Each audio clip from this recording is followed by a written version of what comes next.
ఈరోజు 'ఓజీ' చిత్రం గురించి నా అభిప్రాయాన్ని మీతో చెప్పాలనే ఉద్దేశంతో మీ ముందుకొచ్చాను. 'ఓజీ' చిత్రం రిలీజ్ అయ్యి 24 గంటలైంది.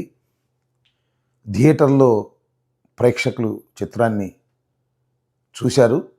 తమ అభిప్రాయాన్ని కూడా స్పష్టంగా వ్యక్తం చేశారు. అయినా కూడా నా అభిప్రాయాన్ని వ్యక్తం చేయవలసినటువంటి అవసరం దీనిలో ఉంది. ఎందుకంటే పవన్ కళ్యాణ్ గారు నటించినటువంటి చిత్రాల మీద నేను ముందుగానే నా అభిప్రాయం వ్యక్తం చేస్తున్నాను. అభిప్రాయం అనడం కంటే నా కోరికను వ్యక్తం చేస్తున్నాను. ముఖ్యంగా 'హరిహర వీరమల్లు', 'ఓజీ' ఈ 2 చిత్రాలు కూడా చాలా అద్భుతంగా ఆడాలని, మంచి పేరు పవన్ కళ్యాణ్ గారికి తీసుకురావాలని, దానితో పాటు నిర్మాతలకు మంచి కనక వర్షం కురిపించాలని నేను అభిప్రాయపడ్డాను.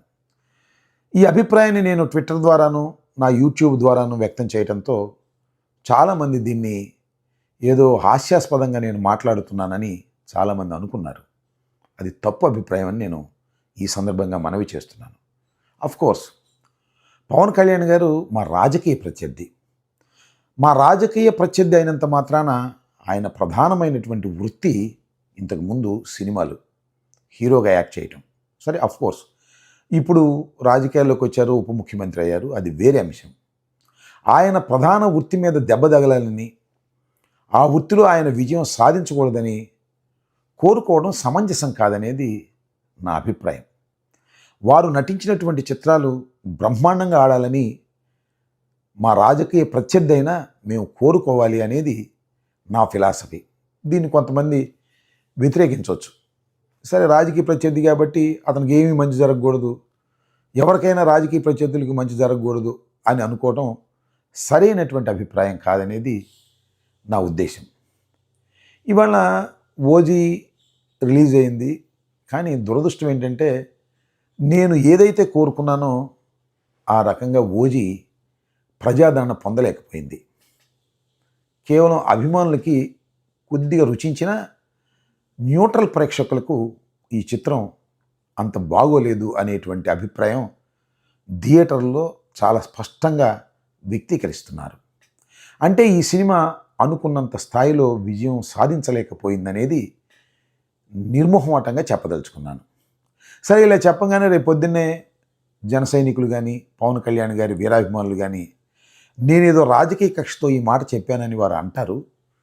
అంతం వారి మూర్ఖత్వానికి సంబంధించినటువంటి అంశం తప్ప మరొకటి కాదు. ఖచ్చితంగా చెప్తున్నాను, ఈ చిత్రం దానయ్యకి ఏదో ధనాన్ని చేకూరుస్తుంది అనుకున్నాను, కానీ దానయ్యకు దండుగ చేకూర్చింది అనే అభిప్రాయాన్ని కూడా వ్యక్తం చేయదలుచుకున్నాను. ఎందుకంటే నిజంగా ఈ చిత్రం విజయవంతం కానప్పుడు ఏ చిత్రమైనా నిర్మాతలు ఎంత బాధపడతారో నేను ప్రత్యేకంగా చెప్పవలసిన అవసరం లేదు.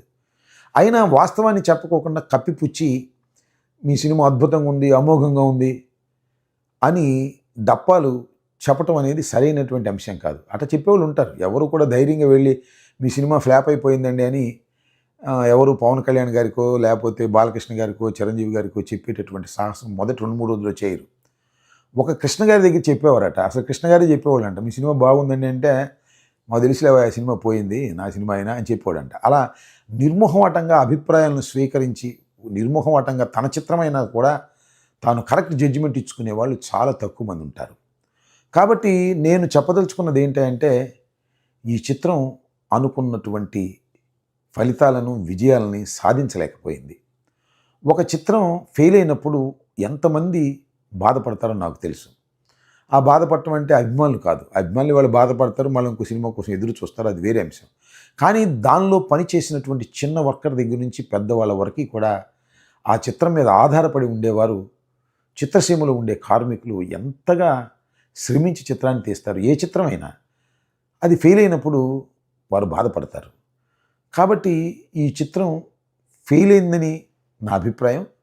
సరే, దీని మీద చాలా రకరకాలుగా రేపు మాట్లాడితే మాట్లాడవచ్చు, కానీ ఉన్న అభిప్రాయాన్ని చాలా స్పష్టంగా చెప్పాలనే ఉద్దేశంతోనే నేను మీకు ఈ అభిప్రాయాన్ని చెప్తున్నాను. ఇప్పుడు కూడా నేను పవన్ కళ్యాణ్ గారి చిత్రాలు ఆడాలని కోరుకుంటున్నాను. మరి ఎందుకనో మరి సెంటిమెంట్ నేను ఆడాలని కోరుకున్నప్పుడల్లా ఆ చిత్రం పెద్దగా ఫలితాలను ఇవ్వలేకపోతుంది. మరి దానికి కారణం ఏంటో నాకు తెలియదు. ఏది ఏమైనా 'హరిహర వీరమల్లు' తర్వాత 'ఓజీ' ఈ 2 కూడా అనుకున్నటువంటి ఫలితాలను సాధించలేకపోయినందుకు విచారిస్తున్నాను. సరే, ఇంకేదో ఉస్తాద్ భగత్ సింగ్ ఉంది, సరే అదైనా బ్రహ్మాండంగా ఆడుతుందేమో ఎదురు చూద్దాం.